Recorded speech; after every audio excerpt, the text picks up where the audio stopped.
প্রিয় শিক্ষার্থীবৃন্দ, আজকের অনলাইন ক্লাসে তোমাদেরকে স্বাগতম। কেমন আছো তোমরা? আশা করছি সকলেই ভালো আছো, সুস্থ আছো। তো পাঠ পরিচিতি, বিষয় হিসাব বিজ্ঞান, শ্রেণী একাদশ দ্বাদশ, অধ্যায় চতুর্থ, প্রথম পত্রের চতুর্থ অধ্যায়, পাঠ শিরোনাম রেওয়া মিল। তো আমরা রেওয়া মিলের একটু ধারণা নিই, অর্থাৎ রেওয়া মিল বলতে কি বোঝায় আমরা একটু জানবো। খতিয়ান হিসাবগুলোর গাণিতিক শুদ্ধতা যাচাই করার জন্য কোনো নির্দিষ্ট দিনে একখানা পৃথক খাতায় বা কাগজে সকল হিসাবের উদ্ধৃতগুলো ডেবিট ও ক্রেডিট এই দুই ভাগে বিভক্ত করে যে বিবরণী প্রস্তুত করা হয় তাকেই রেওয়া মিল বলে। রেওয়া মিলের ডেবিট দিকের যোগফল ক্রেডিট দিকের যোগফলের সমান হলে সাধারণত ধরে নেওয়া হয় যে খতিয়ানে কোনো গাণিতিক ভুল নেই। অপরপক্ষে দুই দিকের যোগফল সমান না হলে বুঝতে হবে দুই তরফা দাখিলা অনুসারে হিসাব সংরক্ষণে কোনো ভুল ত্রুটি আছে। তো রেওয়া মিলের উদ্দেশ্য নিম্নরূপ, অর্থাৎ আমরা যে রেওয়া মিল তৈরি করি এটার উদ্দেশ্যটা কি? উদ্দেশ্য হলো জাবেদা ও খতিয়ানে লেনদেনগুলো সঠিকভাবে লিপিবদ্ধ করা হয়েছে কিনা তা যাচাই করা রেওয়া মিলের একটি মুখ্য উদ্দেশ্য। আর্থিক বিবরণী তথা বিশদ আয় বিবরণী ও আর্থিক বিবরণী প্রস্তুত সহজতর হয়।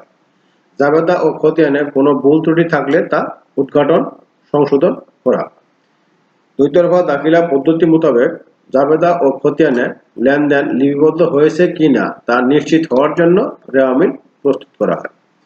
খতিয়ানের সকল জের একসাথে থাকে বলে আর্থিক বিবরণী প্রস্তুতে সময় ও শ্রমের অপচয় রোধ হয়। রেওয়া মিলের সাহায্যে কারবারের আর্থিক অবস্থা সম্পর্কে ধারণা পাওয়া যায়। তো আমরা এখন রেওয়া মিলের একটি নমুনা দেখব, নমুনা ছক। এখানে থাকবে প্রতিষ্ঠানের নাম, এখানে রেওয়া মিল, এখানে একটা সাল থাকবে, অর্থাৎ কোন সালের 2000, যদি 2000 সাল হয় তাহলে 2000 সালে 31শে ডিসেম্বর তারিখে বা যে নির্দিষ্ট তারিখ দেওয়া থাকবে সেই তারিখটা এখানে লিখতে হবে। আর ছকটা হবে ক্রমিক, হিসাবের শিরোনাম, খতিয়ান পৃষ্ঠা, ডেবিট টাকা, ক্রেডিট টাকা। যেহেতু রেওয়া মিল হিসাবের কোনো অংশ নয় সেহেতু রেওয়া মিলে কোনো স্বীকৃত ছক নেই।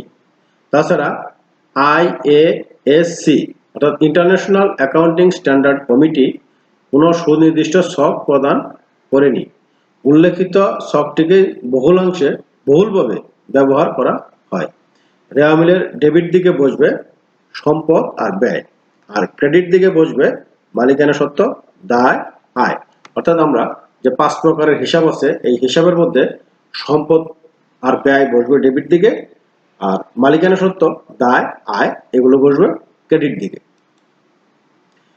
রেওয়া মিল প্রস্তুতকরণে বিবেচ্য বিষয়সমূহ, অর্থাৎ রেওয়া মিল তৈরি করতে কোন কোন বিষয়গুলোর দিকে আমাদের লক্ষ্য রাখতে হবে।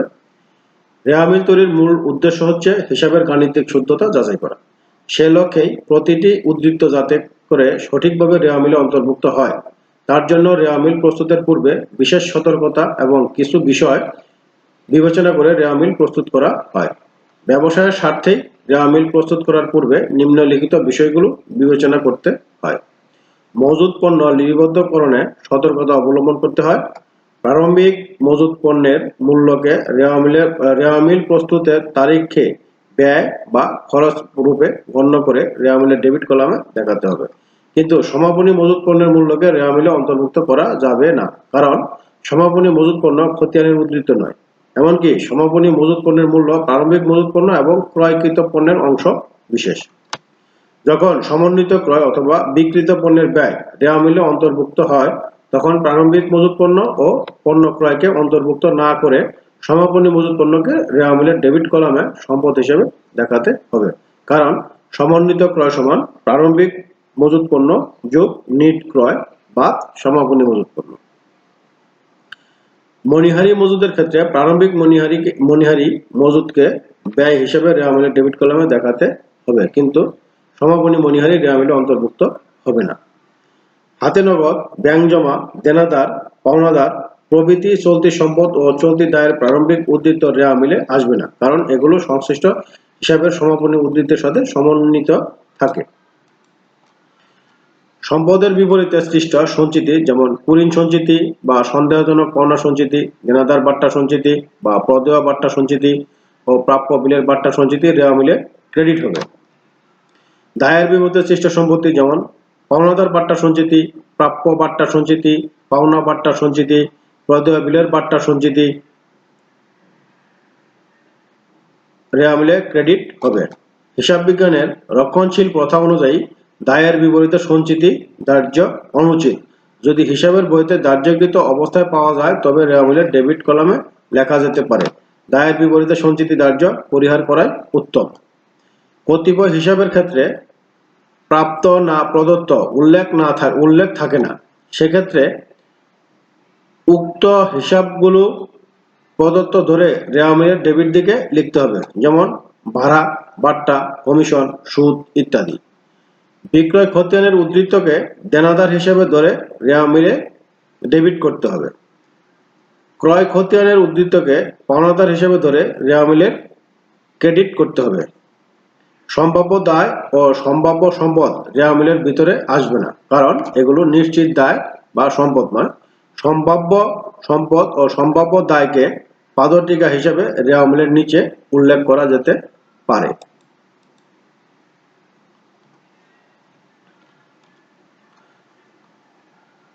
এখানে আমাদের কয়েকটি বানান একটু ভুল ছিল। আমাদের এই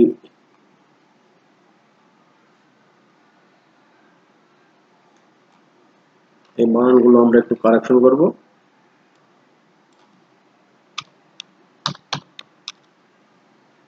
প্রাপ্য বাট্টা সঞ্চিতি,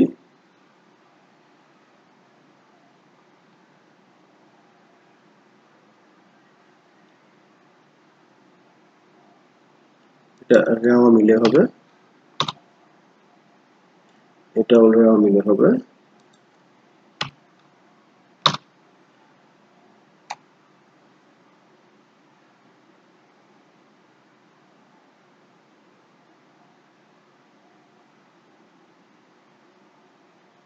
এটা ক্ষেত্রে হবে।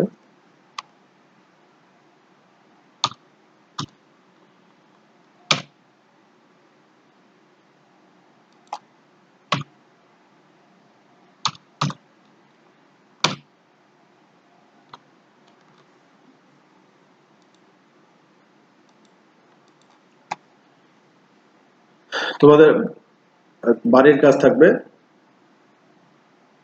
তোমাদের যে অংশটুকু আজকে পড়ানো হলো এই অংশটুকু তোমরা ভালো করে পড়বে।